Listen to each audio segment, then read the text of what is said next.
매일 똑같은 회색빛 새벽이 이다혜의 작은 단칸방을 덮쳤다. 눅눅한 공기는 곰팡이 냄새와 퀴퀴한 땀 냄새가 뒤섞여 숨을 쉬기조차 힘들게 만들었다. 낡은 창문 밖으로 희미하게 비치는 도시의 불빛은 그녀에게는 닿을 수 없는 또 다른 세상의 이야기였다. 다혜는 익숙한 고통 속에서 눈을 떴다. 온몸의 근육이 뻐근했고 어젯밤의 고된 노동이 남긴 흔적들이 그녀를 짓눌렀다. 그녀의 직업은 거대 금융기업 제일투자그룹의 야간 청소부.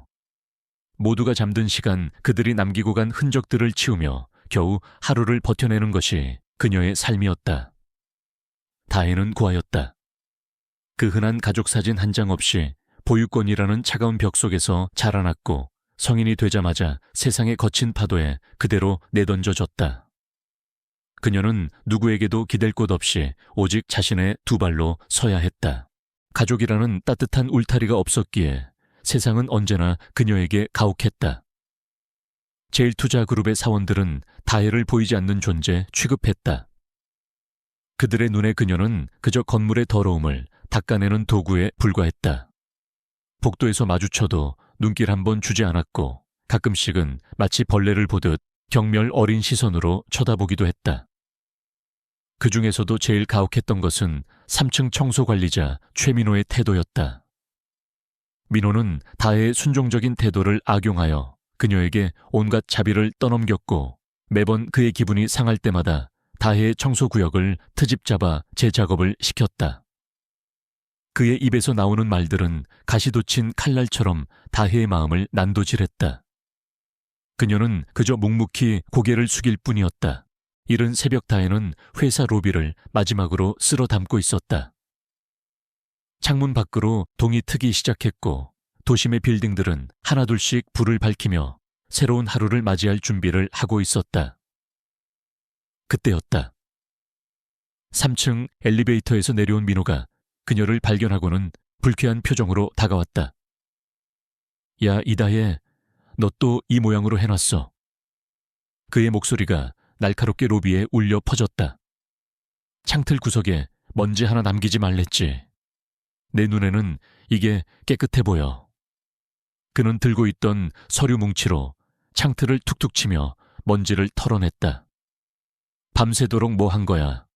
쓸모없는 년 같은 이라고. 그의 경멸 어린 말에 다혜는 아무 대꾸도 하지 못했다. 다혜는 말없이 빗자루와 쓰레기통을 들고 재작업을 하러 갔다.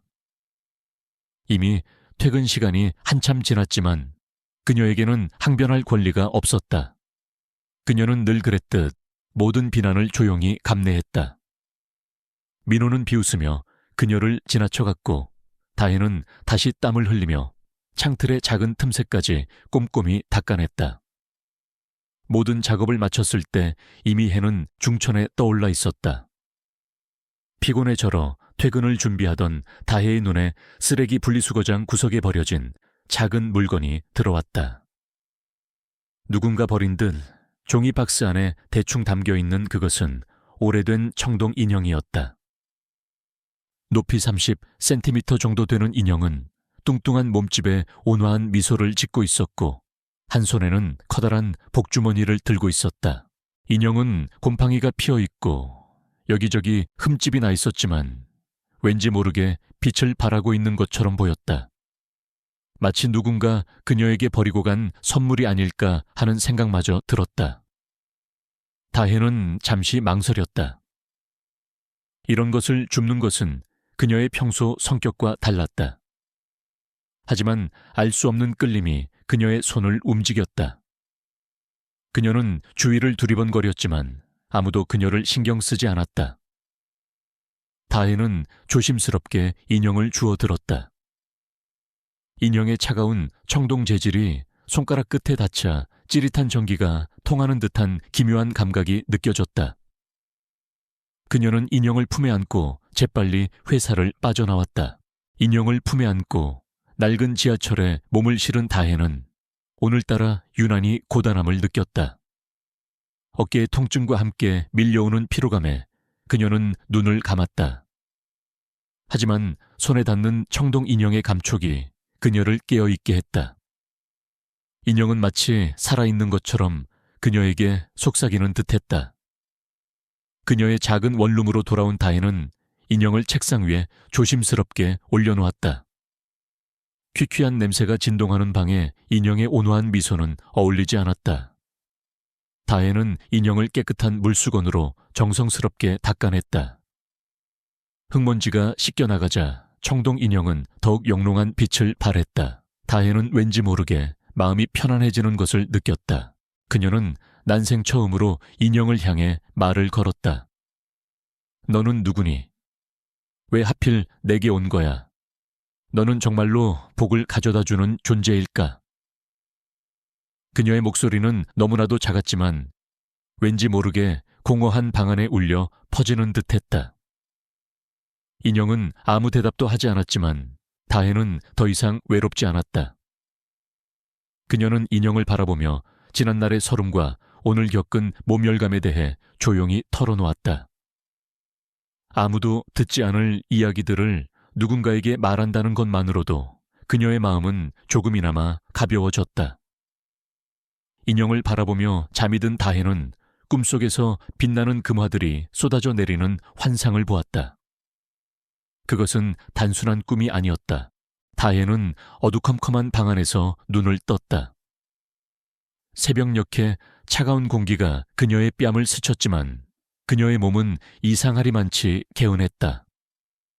지난밤의 고단함과 피로가 씻은 듯 사라져 있었다. 밤새도록 그녀의 손을 놓지 않았던 청동 인형은 여전히 책상 위에 놓여 있었다. 그런데 인형의 표정이 미묘하게 달라져 보였다. 어제는 그저 온화한 미소였지만 지금은 왠지 모르게 장난기 가득한 빛을 띠고 있었다. 다혜는 인형을 향해 손을 뻗었고 그녀의 손끝이 인형에 닿는 순간이었다. 방 안의 모든 공기가 찌릿한 전기로 가득 차는 듯한 감각이 그녀의 온몸을 덮쳤다. 인형은 마치 살아있는 것처럼 미세하게 진동했다. 그녀의 눈앞에 희미한 빛의 기둥이 나타났다. 그 빛 속에서 인형이 점점 커지더니 이내 한 남자의 형체로 변했다. 남자는 그녀가 어제 본 인형의 모습과 똑같은 뚱뚱한 몸집에 온화한 미소를 짓고 있었다. 마침내 깨어났군. 남자의 목소리는 깊고 부드러웠다. 나는 사람들이 석도라 부르는 존재다. 그리고 네가 바로 나를 잠에서 깨운 주인이로구나. 다혜는 너무 놀라 비명조차 지를 수 없었다. 그녀는 혼란스러웠다. 이것이 꿈인지 현실인지 구분할 수 없었다. 남자는 그녀의 혼란을 눈치챈 듯 빙긋이 웃으며 말했다. 두려워하지 말거라. 나는 너에게 해를 끼치지 않는다. 오히려 너에게 새로운 삶의 기회를 주려고 왔다. 다혜는 남자의 말을 믿기 어려웠다. 그녀의 삶은 늘 고통과 멸시로 가득 차 있었다. 그런 그녀에게 기회라는 말은 너무나도 생소했다. 석도는 다혜의 생각을 읽는 듯 말했다. 나는 너에게 직접 금화를 가져다 주지는 않는다. 그런 것은 무의미하지. 진정한 부와 힘은 스스로의 의지로 만들어가는 것이니까. 나는 너에게 세상의 이치를 읽는 눈을 줄 것이다. 특히 돈과 권력의 흐름을 읽는 능력 말이다. 석도는 손을 들어 다혜의 이마에 살짝 갖다 댔다. 그녀는 다시 한번 온몸의 전율을 느꼈다. 석도의 말이 이어졌다. 이것은 축복이자 저주일 수도 있다. 이 능력을 오직 탐욕을 위해 사용한다면 너는 결국 모든 것을 잃게 될 것이다. 명심하거라. 이 힘은 오직 정의를 위해 사용되어야만 진정한 가치를 발휘할 수 있다. 다혜는 알 수 없는 힘이 자신에게 스며드는 것을 느꼈다. 그녀는 눈을 감았다가 다시 떴다. 모든 것이 달라져 보였다. 낡은 방 안의 가구들은 더 이상 볼품없는 물건들이 아니었다. 그녀의 눈에는 가구들이 만들어지는 과정과 그 속에 숨겨진 경제적 가치가 선명하게 보였다. 벽에 걸린 낡은 달력의 종이는 그 종이가 생산되기까지의 복잡한 유통망을 보여주었다. 심지어 창밖을 스쳐 지나가는 자동차 한 대도 그것을 만든 회사의 재무 상태와 주가 변동까지 그녀의 머릿속에 투명하게 펼쳐졌다. 그녀의 머릿속은 온갖 정보들로 가득 찼다. 너무나도 생생하고 정확한 정보들이었다. 다혜는 혼란스러웠다. 이 놀라운 능력으로 무엇을 해야 할까? 그저 돈을 벌어 지금의 삶에서 벗어나는 것만으로는 부족하다고 석도는 경고했다. 그녀는 자신이 가장 증오하는 것, 즉 타인을 멸시하고 착취하는 행위가 이 능력의 남용임을 직감적으로 깨달았다. 다혜는 자신의 눈에 보이는 정보들을 정리하기 시작했다. 그녀는 제일투자그룹의 주식 흐름과 관련된 데이터를 집중적으로 분석했다. 지난밤 민호가 깐깐하게 트집 잡았던 그 서류 뭉치 속 내용이 그녀의 머릿속에 떠올랐다. 그것은 제일투자그룹이 곧 진행할 거대한 인수 합병 계획에 대한 내용이었다. 그 계획에는 한 중소기업의 주가를 인위적으로 폭락시켜 헐값에 인수하려는 부정한 의도가 숨겨져 있었다. 그 기업의 이름은 하나바이오. 다혜의 눈에 그 회사의 주가가 급락하는 미래가 보였다. 하지만 동시에 작은 반전의 가능성도 함께 보였다. 그것은 바로 하나바이오에 숨겨진 핵심 기술이었다. 다혜는 자신의 모든 것을 걸기로 결심했다. 그녀의 통장에는 청소 일을 하며 10년간 모은 500만 원이 전부였다. 그것은 그녀의 모든 것이었다. 하지만 그녀는 망설이지 않았다. 이것이 석도가 말한 새로운 삶의 첫걸음이라고 믿었다. 다혜는 아침 해가 떠오르기 전에 서둘러 은행으로 향했다. 그녀는 창구에서 떨리는 손으로 하나바이오의 주식 매수 주문서를 작성했다. 그녀의 눈은 확신으로 빛나고 있었다. 주식이 매수되자 다혜는 자신의 방으로 돌아와 조용히 기다렸다. 하루 이틀이 지나고 하나바이오의 주가는 예상대로 폭락하기 시작했다. 다혜의 통장 장원은 순식간에 반토막이 났다. 그녀는 지난날의 고통처럼 아무것도 느끼지 않으려 노력했다. 그녀는 그저 묵묵히 기다렸다. 이윽고 일주일이 지나자 하나바이오에 숨겨져 있던 기술이 대형 제약회사에 의해 우연히 발견되었다는 뉴스가 보도되었다. 그 기술의 가치가 세상에 알려지자 하나바이오의 주가는 믿을 수 없을 정도로 폭등하기 시작했다. 다혜의 예측은 정확히 맞아떨어졌다. 그녀의 통장 장원은 하루 만에 20배로 불어났다. 500만 원은 순식간에 1억 원이 되었다. 다혜는 자신의 통장 장호를 확인하며 아무런 표정 없이 모니터를 바라보았다. 그 금액은 그녀의 평생 소득을 뛰어넘는 것이었다. 하지만 그녀의 마음속에는 기쁨보다 차가운 평온함이 자리 잡고 있었다. 그녀는 돈 그 자체가 아니라 자신이 가진 능력을 확인했다는 사실에 안도했다. 석도가 그녀에게 준 것은 단순한 행운이 아니었다. 그것은 이 세상의 복잡한 시스템을 꿰뚫어 보는 통찰력이었다.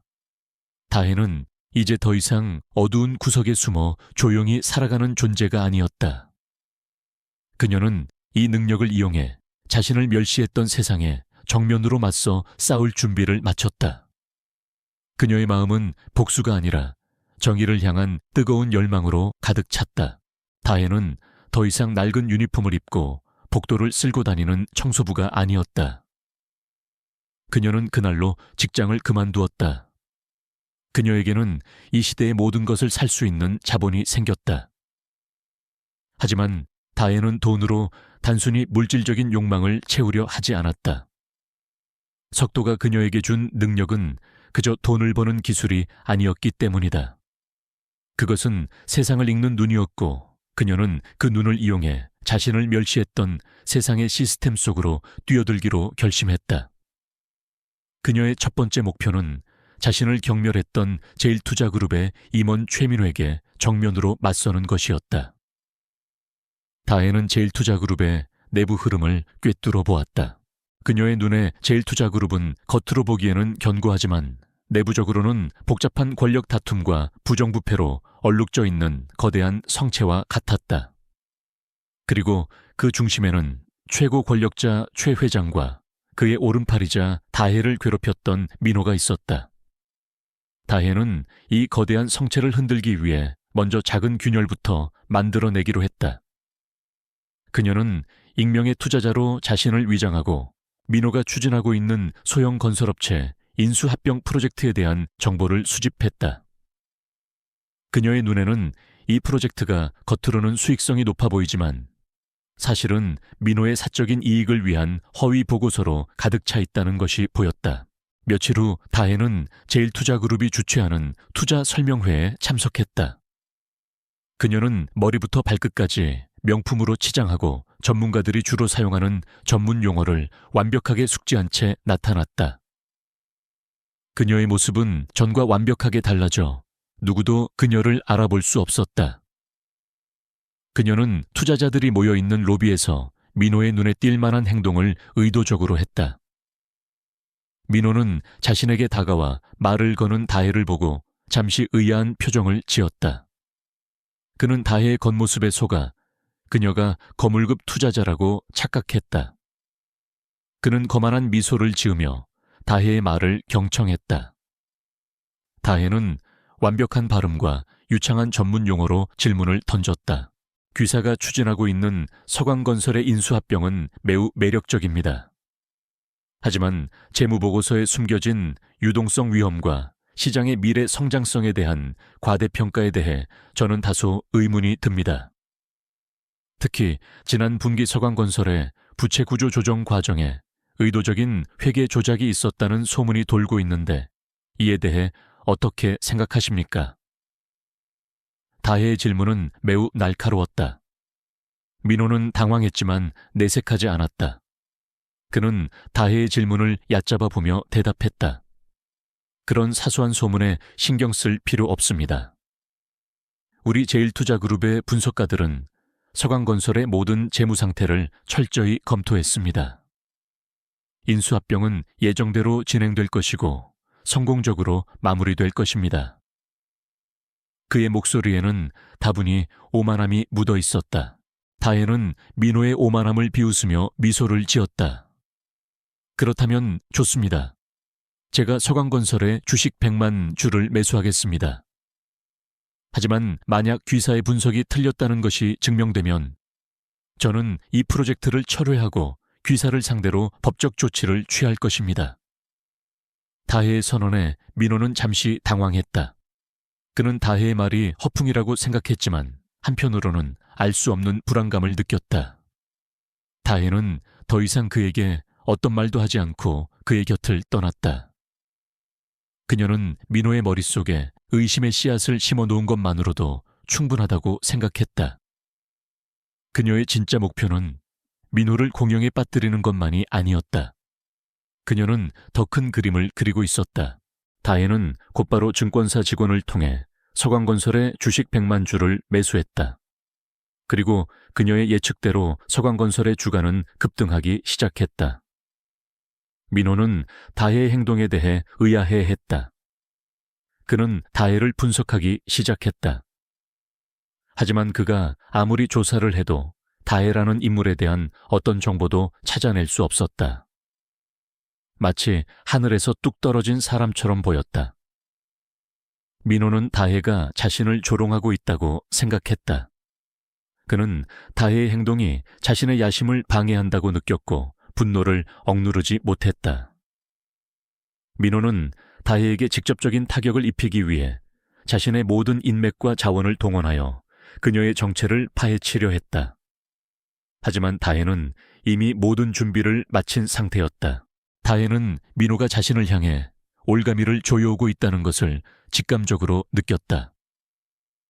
그녀는 이것이 단순한 게임이 아니라는 것을 알고 있었다. 그녀의 상대는 제일투자그룹이라는 거대 권력이었다. 그녀는 홀로 이 거대한 권력에 맞서 싸워야 했다. 하지만 그녀는 두렵지 않았다. 그녀의 마음속에는 이미 승리에 대한 확신이 자리 잡고 있었다.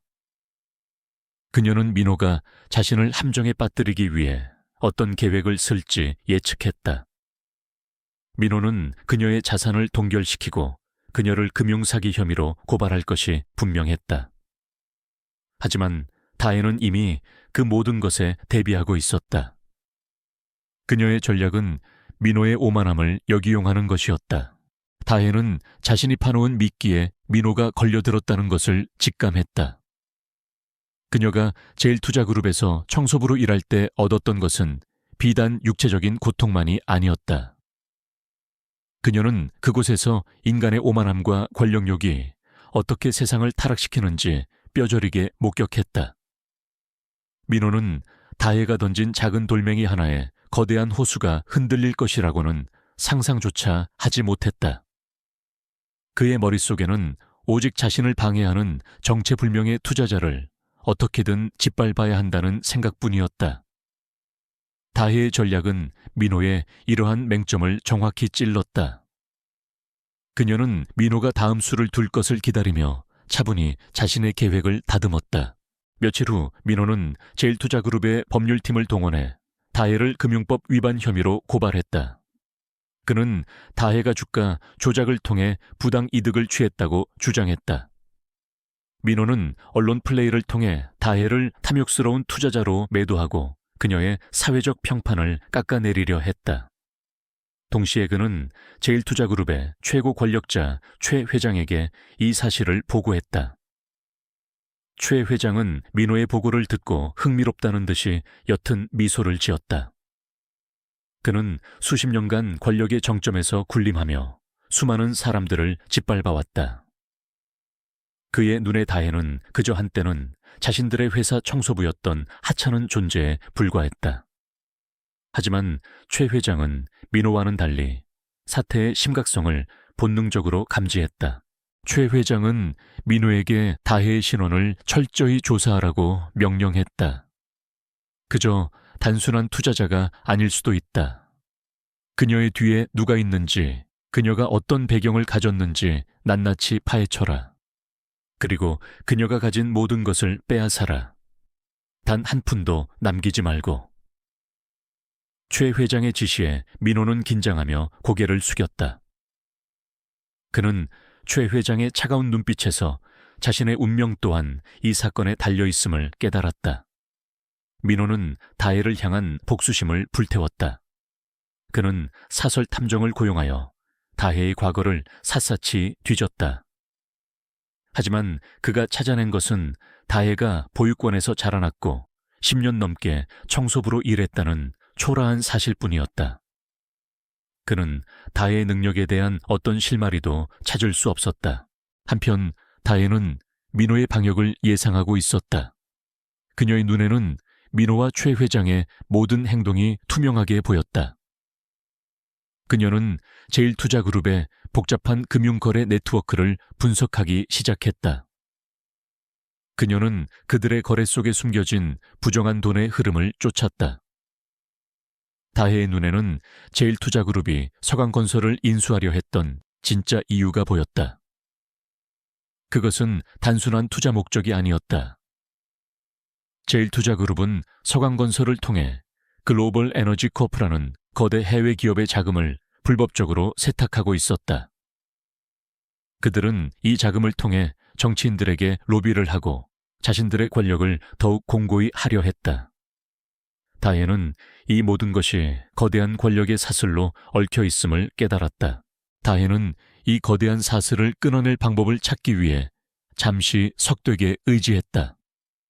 석도님, 이들은 너무나도 거대합니다. 저 혼자 힘으로는 이들의 비리를 세상에 밝힐 수 없을지도 모른다는 생각이 듭니다. 다혜의 불안한 목소리에 석도가 부드럽게 대답했다. 두려워하지 말거라. 세상의 모든 악은 결국 그 자신에 의해 무너지게 되어 있다. 너는 이미 그들의 가장 약한 부분을 발견했지 않느냐. 그들이 가장 두려워하는 것은 바로 빛이다. 진실이라는 빛. 석도의 말은 다혜에게 용기를 주었다. 그녀는 자신이 발견한 모든 정보를 정리하기 시작했다. 그녀는 민호가 서강건설 인수를 위해 작성한 허위 보고서, 제일투자그룹과 글로벌 에너지컵 간의 불법 자금 거래 내역, 그리고 이 모든 것을 은폐하려 했던 최 회장의 지시사항들을 꼼꼼하게 문서화했다. 다혜는 모든 증거 자료를 USB에 담아 안전한 곳에 보관했다. 그녀는 이 증거들을 공개하기 가장 적절한 타이밍을 기다렸다. 그녀는 민호가 그녀를 금융사기 혐의로 고발한 것에 대해 아직까지 어떤 반응도 보이지 않았다. 그녀는 침묵으로 일관하며 민호의 오만함을 더욱 키웠다. 민호는 다혜의 침묵을 그녀가 자신에게 굴복했다고 착각했다. 그는 자신의 승리를 확신했다. 그러나 그는 알지 못했다. 다혜의 침묵은 폭풍전야의 고요함이라는 것을. 다혜는 제일투자그룹의 모든 내부 시스템과 최 회장의 개인적인 정보까지 손에 넣기 위해 또 다른 위험한 계획을 세우고 있었다. 그녀의 마음속에는 복수심을 넘어선 정의를 향한 뜨거운 열망이 불타오르고 있었다. 다혜는 최 회장과 민호가 자신을 겨냥한 함정을 파고 있다는 것을 알면서도 오히려 그들의 움직임을 유심히 관찰했다. 그녀는 위험을 무릅쓰고 그들의 심장부로 더 깊숙이 들어가야 했다. 그녀의 눈에 비친 제일투자그룹은 겉으로는 질서정연하지만 속으로는 온갖 이권 다툼과 배신이 난무하는 곳이었다. 다혜는 그들의 견고한 시스템에 균열을 내기 위해 내부의 동맹을 찾아 나섰다. 그녀의 머릿속에 한 인물이 떠올랐다. 바로 제일투자그룹의 재무분석 팀장인 김태우였다. 김태우는 뛰어난 실력과 윤리의식을 갖춘 인재였지만 하 회장의 부패한 지시에 반기를 들었다는 이유로 한직으로 밀려나 있었다. 다혜는 김태우에게 접근하기 위해 신중하게 계획을 세웠다. 그녀는 익명의 이메일로 김태우에게 제일투자그룹의 불법적인 자금 흐름에 대한 단서를 보냈다. 그녀가 보낸 데이터는 매우 복잡했지만 김태우는 자신의 전문 지식을 이용해 그 속에 숨겨진 진실을 읽어낼 수 있었다. 김태우는 다혜의 메시지를 받고 충격에 휩싸였다. 그는 자신이 의심했던 것들이 사실임을 확인하고 분노를 느꼈다. 김태우는 다혜의 메시지에 회신했다. 그는 다혜에게 직접 만나기를 제안했다. 다혜는 김태우의 제안에 응했다. 그들은 도심의 한적한 카페에서 만났다. 김태우는 다혜의 앳된 얼굴을 보고 잠시 놀랐지만 그녀의 눈빛에서 느껴지는 깊은 통찰력과 결단력에 압도당했다. 누구십니까? 이 모든 정보는 어떻게 아신 겁니까? 김태우의 질문에 다혜는 조용히 말했다. 저는 당신과 같은 편입니다. 정의를 위해 싸우는 사람 말입니다. 제일투자그룹의 시스템은 겉으로는 완벽해 보이지만 사실은 썩어 있습니다. 그리고 그 썩은 냄새는 곧 전 세계로 퍼져나갈 겁니다. 우리가 막지 않는다면 말이죠. 다혜의 단호한 목소리에 김태우는 깊은 생각에 잠겼다. 그는 다혜에게 협력하기로 결정했다. 그는 다혜에게 제일투자그룹 내부의 모든 재무정보와 최 회장의 비밀 장부를 넘겨주었다. 김태우는 다혜의 능력을 시험하기 위해 최근 최 회장이 추진하고 있는 한 프로젝트에 대해 질문했다. 최 회장님께서 최근 제일투자그룹의 자금으로 태양솔라코프라는 작은 태양광 회사를 인수하라고 지시하셨습니다. 그 회사의 재무 상태는 좋지 않은데 도대체 왜 그런 결정을 하셨는지 이해가 가지 않습니다.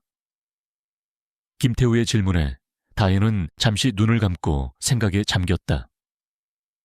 그녀의 눈에 태양광 회사의 숨겨진 기술력과 최 회장이 꾸미고 있는 거대한 그림이 보였다.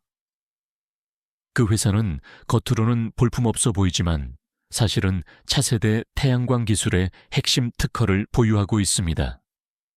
최 회장은 그 기술을 통해 글로벌 에너지 코어프와 또 다른 불법적인 거래를 하려 하고 있습니다.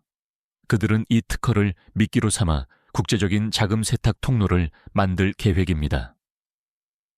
다혜의 분석에 김태우는 놀라움을 금치 못했다. 다혜의 분석은 너무나도 정확했고 모든 것이 완벽하게 맞아떨어졌다. 김태호는 다혜가 단순한 천재가 아니라 그 이상의 존재라는 것을 직감적으로 느꼈다. 그날 이후 김태호는 다혜의 충실한 동맹이 되었다. 그는 다혜에게 제일투자그룹 내부의 모든 정보를 실시간으로 보고했다. 다혜는 김태우가 보내주는 정보와 자신이 가진 능력을 결합하여 최 회장과 민호의 모든 움직임을 예측했다. 그녀는 그들이 자신을 무너뜨리기 위해 어떤 계획을 세우고 있는지 훤히 꿰뚫어 보았다. 그들의 모든 행동은 그녀의 예상에서 벗어나지 않았다. 다혜는 이제 직접 최 회장의 앞에 나타날 때가 되었다고 판단했다. 며칠 후 제일투자그룹은 대규모 인수 합병 프로젝트를 발표했다. 프로젝트의 대상은 한쿡비오라는 유망한 제약 회사였다. 이 프로젝트의 목적은 표면적으로는 제일투자그룹의 사업 다각화였지만 실상은 그들의 부정한 자금을 합법적인 통로로 세탁하기 위한 것이었다. 다혜는 이 프로젝트에 참여하기로 결심했다. 그녀는 정체를 숨긴 채 익명의 투자자로 제일투자그룹이 주최하는 입찰에 참여했다. 입찰은 여러 거물급 투자자들이 참여한 가운데 치열하게 진행되었다. 다혜는 그들의 모든 전략과 재무 상태를 꿰뚫어 보며 압도적인 지식으로 그들을 제압했다. 그녀의 입찰 금액은 그 누구도 상상할 수 없을 만큼 높았다. 그녀는 제일투자그룹을 제외한 모든 투자자들을 제치고 입찰을 따냈다. 최 회장은 다혜의 존재에 대해 의문을 품기 시작했다.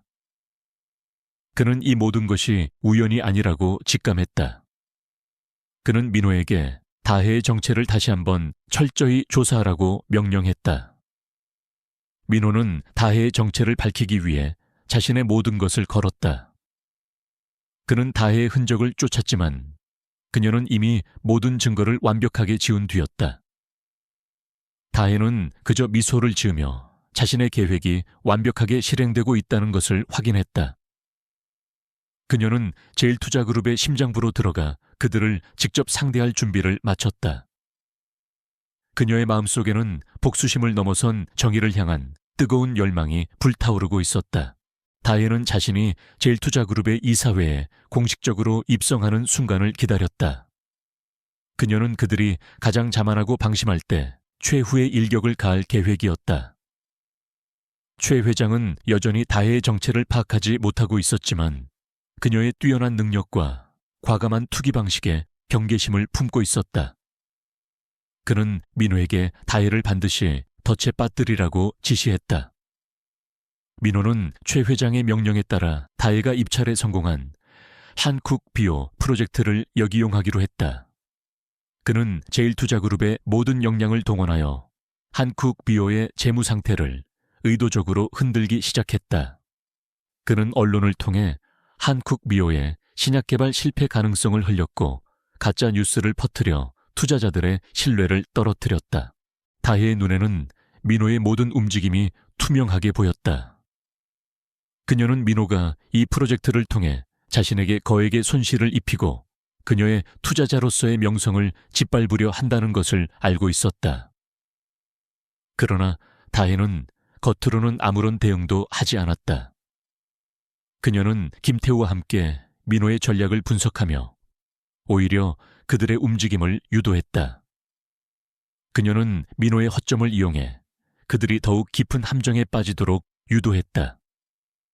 그녀의 목표는 단순히 돈을 잃지 않는 것이 아니었다. 그녀는 민호와 최 회장이 저지른 불법 행위의 증거를 완벽하게 포착하고 그들을 무너뜨릴 결정적인 증거를 확보해야 했다. 민호는 다혜의 무반응에 자신감을 얻었다. 그는 다혜가 자신의 전략에 속수무책으로 당하고 있다고 확신했다. 그는 최 회장에게 다혜가 곧 무너질 것이라고 보고했다. 최 회장은 민호의 보고를 듣고 흡족한 미소를 지었다. 그는 다혜가 가진 모든 것을 빼앗고 그녀를 다시 옛날의 초라한 청소부로 되돌려 놓으려 했다. 그들의 오만함은 극에 달했다. 다혜는 이 순간을 기다리고 있었다. 그녀는 민호가 가장 방심하고 있을 때 그에게 최후의 일격을 가할 계획이었다. 그녀는 제일투자그룹의 주식 흐름을 면밀히 관찰하며 폭락의 순간을 기다렸다. 그녀는 민호와 최 회장이 한국 비오 프로젝트를 통해 제일투자그룹의 자금을 불법적으로 빼돌려 비자금을 조성하고 있다는 사실을 알고 있었다. 그녀는 이 비자금이 조성되는 과정을 실시간으로 추적했다. 그녀는 김태우에게 이 사실을 알리고 모든 증거 자료를 확보했다. 그녀는 민호와 최 회장이 이 비자금을 통해 자신을 궁지로 몰아넣으려 한다는 것을 훤히 꿰뚫어 보았다. 그들은 다혜가 한국 비오에 투자한 자금을 동결시키고 그녀를 금융사기 혐의로 고발할 계획이었다. 하지만 그들은 알지 못했다. 다혜가 이미 모든 것을 알고 있었고 그들의 얕은 수를 모두 읽어내고 있다는 것을. 다혜는 민호의 함정에 스스로 걸어 들어가는 것처럼 보였다. 그녀는 제일투자그룹의 법률팀이 그녀의 자산을 동결시키기 위해 법원에 소송을 제기하도록 유도했다.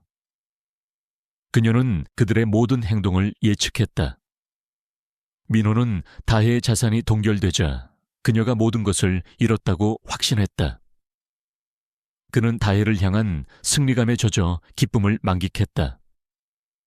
하지만 다혜는 그가 잠시 승리에 취해 방심하고 있을 때 치명적인 방역을 준비했다. 그녀는 민호가 가장 자랑스럽게 여기는 제일투자그룹의 대외 홍보팀이 진행하는 중요한 기자회견 날짜를 파악했다. 그 기자회견은 제일투자그룹의 성공적인 미래를 홍보하기 위한 자리였다. 다혜는 그 기자회견을 통해 민호와 최 회장의 모든 비리를 세상에 폭로할 계획이었다. 그녀는 그 기자회견이 그들의 무덤이 될 것임을 알고 있었다. 그녀는 기자회견장에 들어서는 민호의 오만하고 거만한 표정을 보며 미소를 지었다. 민호는 자신을 바라보는 다혜의 눈빛에서 이상한 기시감을 느꼈지만 대수롭지 않게 여겼다. 그는 자신이 승리했다고 확신했기 때문이다. 그는 다혜가 이제는 자신에게 무릎을 꿇고 용서를 구걸할 것이라고 생각했다. 하지만 그는 알지 못했다. 다혜는 더 이상 옛날의 초라한 청소부가 아니라는 것을. 그녀는 이제 거대한 권력에 맞서 싸우는 당당한 투사였다. 그녀는 모든 준비를 마쳤다. 민호는 제일투자그룹의 최고 권력자 최 회장과 함께 기자회견장에 들어섰다. 수많은 카메라 플래시가 터졌고 기자들은 열띤 분위기 속에서 질문을 쏟아냈다. 민호는 최 회장 옆에 서서 자신감 넘치는 미소를 짓고 있었다. 그는 다혜의 자산을 성공적으로 동결시켰고 그녀가 더 이상 자신들에게 위협이 되지 않는다고 확신했다. 최 회장 또한 민호의 성공에 만족한 듯 연신 고개를 끄덕였다. 그들은 다혜의 존재를 완전히 잊고 있었다. 그들은 자신들이 꾸며놓은 거대한 금융 사기극이 완벽하게 성공했다고 믿었다. 그들의 오만함은 하늘을 찔렀다. 기자회견이 시작되고 민호는 제일투자그룹의 미래 비전을 설명했다. 그는 유려한 언변으로 제일투자그룹이 얼마나 윤리적이고 투명한 기업 문화를 가지고 있는지 강조했다. 그는 제일투자그룹이 곧 세계적인 기업으로 성장할 것이라고 자신만만하게 말했다. 기자들은 그의 말에 고개를 끄덕였고 일부 기자들은 박수를 치기까지 했다. 그때였다. 기자회견장 뒤쪽에서 한 여자가 조용히 손을 들었다. 그녀는 다혜였다. 그녀는 제일투자그룹의 홍보팀이 준비한 명단에 없는 사람이었다. 그녀의 등장은 모두를 놀라게 했다. 기자들은 그녀의 정체를 궁금해했다. 다혜는 조용하고 차분한 목소리로 말했다. 저는 개인 투자자 이다혜입니다. 그리고 제가 이 자리에서 말씀드리고 싶은 것은 이 기자회견이 거대한 거짓말 위에 세워졌다는 사실입니다. 다혜의 말에 기자회견장은 순식간에 술렁거렸다. 민호는 다혜의 등장에 얼굴이 하얗게 질렸다. 그는 다혜가 이곳에 나타날 것이라고는 상상조차 하지 못했다. 그는 다혜를 향해 소리쳤다. 무슨 헛소리야. 보안팀 뭐해? 저 여자 당장 끌어내. 하지만 다혜는 민호의 고함에도 전혀 동요하지 않았다. 그녀는 기자들에게 준비된 USB를 보여주었다. USB 안에는 제일투자그룹이 서광건설과 글로벌 에너지 코프를 통해 수년간 자금을 불법적으로 세탁한 증거들이 담겨 있습니다. 여기에는 최 회장님과 민호 이사님이 직접 지시한 내용들이 포함되어 있습니다. 이것은 단순한 금융사기가 아닙니다. 이것은 대한민국의 법과 질서를 유린한 거대한 부패 범죄입니다. 다혜의 폭로의 기자들은 충격에 휩싸였다. 그들은 다혜의 말에 귀를 기울였다. 다혜는 기자회견장에 준비된 대형 스크린에 USB를 연결했다. 스크린에는 제일투자그룹의 비밀 장부와 최 회장과 민호가 주고받은 이메일 내용이 그대로 공개되었다. 화면에 공개된 증거들은 너무나도 명백했다. 제일투자그룹이 서광건설을 이용해 불법적인 자금을 세탁하고 정치인들에게 뇌물을 제공한 사실이 낱낱이 드러났다. 기자들은 충격에 휩싸여 플래시를 터뜨리고 질문을 쏟아냈다. 민호는 당황한 기색이 역력했다. 그는 다혜를 향해 달려들려 했지만 경호원들에 의해 제지되었다. 최 회장은 모든 것을 체념한 듯 텅 빈 눈으로 허공을 바라보았다. 그의 얼굴은 분노와 수치심으로 일그러져 있었다. 그는 한때 자신이 청소부로 고용했던 하찮은 존재에 의해 모든 것이 무너지고 있다는 사실을 믿을 수 없었다. 그의 제국이 한순간에 무너지고 있었다. 다혜는 최 회장의 눈을 똑바로 쳐다보며 말했다. 회장님은 저를 무시하고 멸시하셨습니다. 하지만 저는 회장님보다 훨씬 더 많은 것을 보았습니다. 회장님은 돈만 보셨지만 저는 그 돈이 흘러가는 방향과 그 돈에 숨겨진 추악한 진실을 보았습니다. 정의는 돈으로 살 수 없습니다. 다혜의 말에 최 회장은 아무 대꾸도 하지 못했다. 그의 눈에서는 분노의 불꽃이 타올랐지만 그것은 이미 꺼져가는 불꽃에 불과했다. 기자들은 최 회장과 민호에게 질문을 쏟아냈다. 사실입니까? 모든 것이 사실입니까? 그들의 질문에 최 회장은 고개를 숙일 뿐이었다. 기자회견장은 아수라장이 되었다. 다혜의 폭로는 순식간에 대한민국의 모든 언론을 장악했다. 제일투자그룹의 주가는 폭락했고 금융당국은 즉각적인 조사에 착수했다. 경찰은 최 회장과 민호를 체포하기 위해 기자회견장으로 향했다. 그들은 자신들의 제국이 한순간에 무너지는 것을 보며 절규했다. 다혜는 그들을 뒤로하고 조용히 기자회견장을 빠져나왔다. 그녀의 마음속에는 복수심을 넘어선 깊은 평온함이 자리 잡고 있었다. 그녀는 이제 더 이상 어두운 구석에 숨어 조용히 살아가는 존재가 아니었다. 그녀는 정의를 위해 싸우는 당당한 투사였다. 그리고 그녀의 싸움은 이제 막 시작되었다.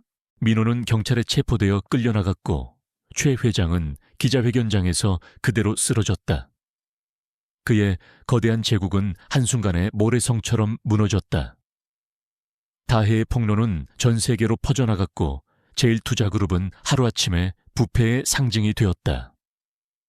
금융당국은 제일투자그룹에 대한 전면적인 조사에 착수했고 모든 임직원들은 혼란에 빠졌다. 다혜는 언론의 스포트라이트를 받았지만 그녀는 그 어떤 인터뷰도 거절했다. 그녀는 그저 조용히 자신의 승리를 확인하며 다음 계획을 준비했다.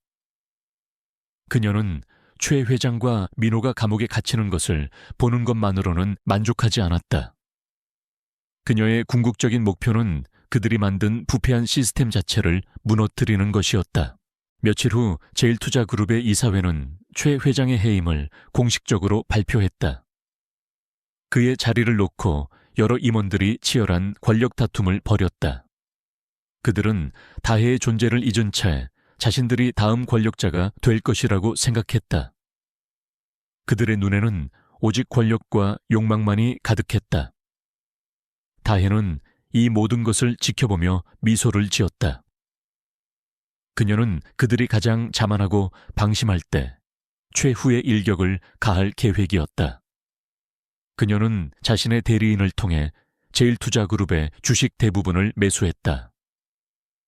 그녀의 막대한 자금은 누구도 상상할 수 없을 만큼 거대했다. 그녀는 제일투자그룹의 최대 주주가 되었다. 제일투자그룹의 임원들은 다해의 움직임을 뒤늦게 알아차렸다. 그들은 다해가 제일투자그룹의 최대 주주가 되었다는 사실에 경악했다. 그들은 다해를 찾아가 항의했다. 당신이 누구든 제일투자그룹의 주인이 될 수는 없습니다. 우리에게는 당신을 막을 권리가 있습니다.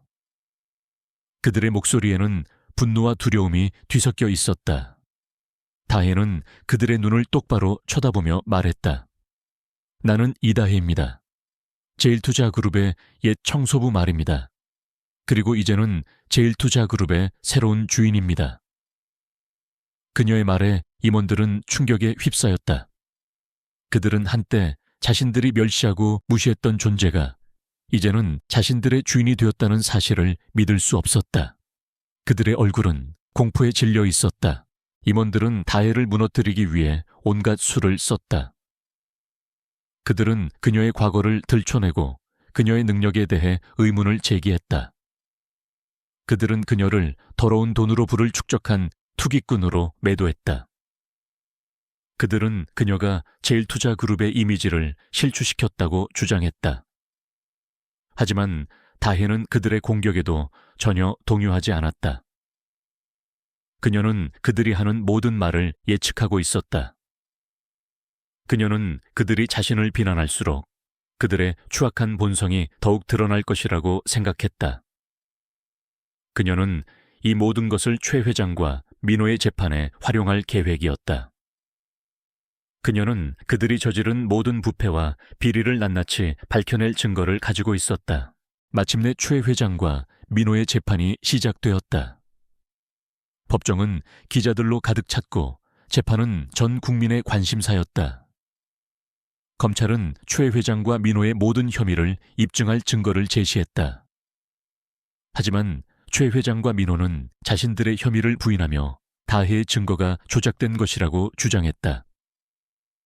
그들은 다해를 탐욕스러운 투기꾼으로 매도하며 그녀의 진술에 신빙성이 없다고 주장했다. 그때였다. 다해는 증인으로 법정에 섰다. 그녀는 최 회장과 민호가 자신을 향해 쏟아냈던 모든 모욕적인 말들을 담담하게 이야기했다. 그녀의 목소리는 조용했지만 법정 안의 모든 사람들을 압도했다. 회장님과 민호 이사님은 저를 무시하고 멸시하셨습니다. 그들의 눈에 저는 그저 하찮은 존재에 불과했습니다. 하지만 저는 그들이 보지 못한 것을 보았습니다. 그들의 탐욕과 오만함이 어떻게 그들을 파멸로 이끄는지 말입니다. 그들은 자신들의 권력에 취해 세상을 멸시했습니다. 그들은 돈으로 모든 것을 살 수 있다고 믿었습니다. 하지만 그들은 정의를 살 수 없었습니다. 다해의 말에 법정 안의 모든 사람들이 숨을 죽였다. 최 회장과 민호는 아무 대꾸도 하지 못했다. 그들의 얼굴은 공포와 수치심으로 일그러져 있었다. 그들은 자신들의 죄를 뉘우치지 않았다. 그들은 여전히 자신들의 힘이 모든 것을 해결해 줄 것이라고 믿었다. 하지만 그들의 믿음은 한순간에 무너졌다. 판사는 최 회장과 민호에게 중형을 선고했다. 그들은 자신들의 죄를 회개하지 않았고 그들의 오만함은 결국 그들을 파멸로 이끌었다. 다해는 그들을 향해 마지막 인사를 건넸다. 안녕히 가십시오. 이제 당신들의 시대는 끝났습니다. 다해는 그들을 뒤로하고 법정을 빠져나왔다. 그녀의 마음속에는 복수심을 넘어선 깊은 평온함이 자리 잡고 있었다. 그녀는 이제 더 이상 옛날의 초라한 청소부가 아니었다. 그녀는 정의를 위해 싸우는 당당한 투사였다. 그리고 그녀의 싸움은 이제 막 시작되었다. 그녀는 앞으로 제일투자그룹을 어떻게 이끌어 나갈지 고민했다. 그녀의 목표는 단순히 돈을 버는 것이 아니었다. 그녀는 세상을 바꾸고 싶었다. 최 회장과 민호의 몰락은 대한민국의 경제계를 뒤흔들었다. 그들의 제국이 무너지자 수많은 이권과 권력의 공백이 생겼다. 다혜는 제일투자그룹의 새로운 주인으로서 그 공백을 메우기 위해 끊임없이 노력했다. 그녀는 제일투자그룹의 이름을 샛빛투자그룹으로 바꾸고 모든 시스템을 투명하고 윤리적으로 재정비했다. 그녀는 그동안 부당하게 해고당했거나 억울하게 피해를 입었던 직원들을 다시 불러들였고 그들에게 정당한 보상을 제공했다. 그녀는 제일투자그룹이 과거의 오만함과 부패에서 벗어나 진정으로 사람을 위하는 기업이 되기를 바랐다. 하지만 모든 것이 순조롭지는 않았다. 최 회장과 민호의 추종 세력들은 다혜의 개혁에 반발했다. 그들은 다혜를 돈만 하는 냉혈한 기업의 전통을 파괴하는 이단화로 매도했다. 그들은 언론과 정치권을 동원하여 다혜를 공격했다. 그들은 샛빛투자그룹의 주가를 떨어뜨리고 기업의 이미지를 훼손하기 위해 온갖 음모를 꾸몄다. 다혜는 이 모든 공격에 맞서 싸워야 했다. 그녀는 그들의 공격에 대해 일일이 대응하지 않았다. 그녀는 오직 실력과 진실로 그들을 압도했다. 그녀는 샛빛투자그룹의 모든 재무 정보를 투명하게 공개하고 직원들에게는 정당한 보상을 제공했다. 그녀의 행보는 많은 사람들의 지지를 얻었다. 다혜는 승리했다. 하지만 그녀의 마음속에는 깊은 공허함이 자리 잡고 있었다. 그녀는 자신의 복수가 성공했다는 사실에 기쁨을 느끼지 못했다. 오히려 그녀는 자신의 손으로 짓밟아버린 사람들의 모습이 떠올라 가슴이 아팠다. 특히 최 회장이 무너지던 순간의 텅 빈 눈빛은 그녀의 머릿속을 떠나지 않았다. 그녀는 복수가 아무것도 해결해주지 않는다는 것을 깨달았다. 복수는 또 다른 고통을 낳을 뿐이었다. 그녀는 자신이 가진 힘과 부가 결코 그녀의 과거의 상처를 치유해 줄 수 없다는 것을 깨달았다. 그녀는 여전히 어릴 적에 외로운 고아였고 그녀의 마음속에는 늘 외로움이 자리 잡고 있었다. 어느 날 밤 다혜는 자신의 방에서 혼자 술을 마셨다. 그녀는 아무도 없는 방에서 조용히 눈물을 흘렸다. 그때였다. 청동 인형 석도가 그녀의 눈앞에 나타났다. 무슨 일이냐? 너는 모든 것을 얻지 않았느냐? 이제 너는 이 세상에서 가장 강력한 존재가 되지 않았느냐? 석도의 목소리에는 장난기와 함께 걱정이 묻어 있었다. 저는 모든 것을 얻었지만 아무것도 얻지 못했습니다. 저의 마음속에는 여전히 외로움과 공허함이 가득합니다. 제가 이 모든 것을 얻기 위해 싸웠던 이유를 모르겠습니다. 다혜의 목소리는 슬픔으로 떨렸다. 석도는 다혜의 어깨에 손을 얹으며 말했다. 나는 너에게 부와 힘을 주지 않았다. 나는 너에게 세상을 읽는 눈을 주었다. 그리고 너는 그 눈으로 정의를 실현했다. 너의 마음속에 있는 공허함은 당연한 것이다. 너는 너무나도 많은 것을 잃었고 너무나도 많은 상처를 받았다. 이제 너는 그 상처를 치유할 시간이다. 석도의 따뜻한 말에 다혜는 눈물을 멈추지 못했다. 그녀는 석도에게 물었다. 석도님은 이제 어떻게 되는 겁니까? 이 모든 일이 끝나면 저를 떠나실 겁니까? 석도는 미소를 지으며 대답했다. 나는 내 역할을 다했다. 나는 이제 곧 너를 떠나야 한다. 하지만 걱정하지 말거라. 나는 너에게 마지막 선물을 줄 것이다. 너는 이제 더 이상 외롭지 않을 것이다. 석도는 다혜의 이마에 손을 얹었고 그녀는 다시 한번 온몸의 전율을 느꼈다. 그녀는 자신의 마음속에 가득했던 공허함이 서서히 사라지고 따뜻한 빛이 스며드는 것을 느꼈다. 그것은 사랑과 평화의 감각이었다. 석도는 미소를 지으며 말했다. 나는 너의 마음속에 영원히 함께할 것이다. 너는 이제 더 이상 혼자가 아니다. 석도는 다혜의 눈앞에서 서서히 사라졌다. 다혜는 석도의 마지막 말을 듣고 눈물을 흘렸다. 그녀의 눈물은 슬픔의 눈물이 아니었다. 그것은 치유와 새로운 시작의 눈물이었다. 그녀는 더 이상 과거의 상처에 얽매이지 않기로 했다. 그녀는 자신이 가진 힘을 이용해 더 나은 세상을 만들기로 결심했다. 그녀의 마음속에는 이제 희망과 정의에 대한 뜨거운 열망이 불타오르고 있었다. 석도가 사라진 후 다혜의 마음속에는 깊은 평온함이 찾아왔다. 그녀는 더 이상 과거의 상처에 얽매이지 않았다. 그녀는 이제 세빛투자그룹의 회장으로서 새로운 삶을 시작했다. 그녀는 자신의 경험을 바탕으로 투명하고 윤리적인 기업 문화를 정착시켰다. 그녀는 세빛투자그룹이 단순히 돈을 버는 기업이 아니라 사회에 공헌하고 사람들을 돕는 기업이 되기를 바랐다.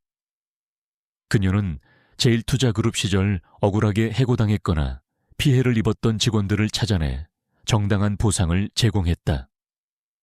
그녀는 그들에게 새로운 기회를 주었다. 그녀의 행보는 많은 사람들의 존경을 받았다. 6개월 후 세빛투자그룹은 대한민국의 가장 존경받는 기업 중 하나가 되었다. 다혜의 리더십 아래 세빛투자그룹은 단순히 금융기업을 넘어 사회적 기업으로 성장했다. 그녀는 자신의 부를 이용해 세빛재단을 설립했다. 이 재단은 불우한 가정 환경에 있는 아이들에게 교육 기회를 제공하고 그들이 꿈을 펼칠 수 있도록 지원했다. 다혜는 자신이 겪었던 고통과 외로움을 다른 아이들에게는 물려주지 않겠다고 다짐했다. 그녀는 재단의 모든 활동에 직접 참여했다. 그녀는 아이들과 함께 시간을 보내고 그들의 이야기를 들어주었다. 그녀는 그들의 눈빛에서 자신의 어린 시절을 보았다. 다혜는 한때 자신을 멸시하고 무시했던 사람들을 용서했다.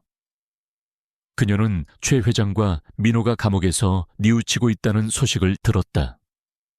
그녀는 그들을 찾아가지 않았다. 그녀는 그들의 죄를 용서했지만 그들의 행동을 잊지 않았다. 그녀는 그들이 자신의 잘못을 뉘우치고 새로운 삶을 살기를 바랐다. 그녀는 그들에게 복수하는 대신 그들의 죄를 거울 삼아 더 나은 사람이 되기로 결심했다. 그녀는 이제 더 이상 복수심에 불타는 사람이 아니었다. 그녀는 사랑과 자비로 가득 찬 사람이 되었다. 그녀의 마음속에는 이제 희망과 정의에 대한 뜨거운 열망이 불타오르고 있었다. 다혜는 어느 날 밤 자신의 방에서 홀로 차를 마셨다. 창밖으로 서울의 야경이 한눈에 들어왔다. 화려한 불빛 아래 수많은 사람들이 바쁘게 움직이고 있었다. 그녀는 그들의 모습을 보며 미소를 지었다. 그녀는 이제 더 이상 외롭지 않았다. 그녀의 마음속에는 석도가 남긴 따뜻한 빛이 영원히 함께하고 있었다. 그녀는 자신의 인생을 돌아보았다. 그녀는 초라한 고아에서 거대한 부와 권력을 가진 사람으로 변했다. 하지만 그녀의 진정한 변화는 부와 권력이 아니라 그녀의 마음속에서 일어났다. 그녀는 자신의 상처를 치유하고 사랑과 자비로 가득 찬 사람이 되었다. 다혜는 자신의 삶이 한 편의 드라마 같다고 생각했다. 그녀는 주인공이었고 석도는 그녀의 조력자였다. 최 회장과 민호는 그녀의 성장을 돕는 악당이었다. 그녀는 그들 모두에게 감사했다. 그들이 있었기에 그녀는 더욱 강해질 수 있었고 자신의 진정한 가치를 발견할 수 있었다. 그녀는 이제 더 이상 숨어 지내는 존재가 아니었다. 그녀는 세상의 빛이 되어 다른 사람들에게 희망을 주었다. 그녀의 이야기는 많은 사람들에게 영감을 주었다. 그녀는 이제 더 이상 초라한 고아가 아니었다. 그녀는 사랑과 정의로 가득 찬 위대한 사람이었다. 그녀의 이야기는 앞으로도 계속될 것이다.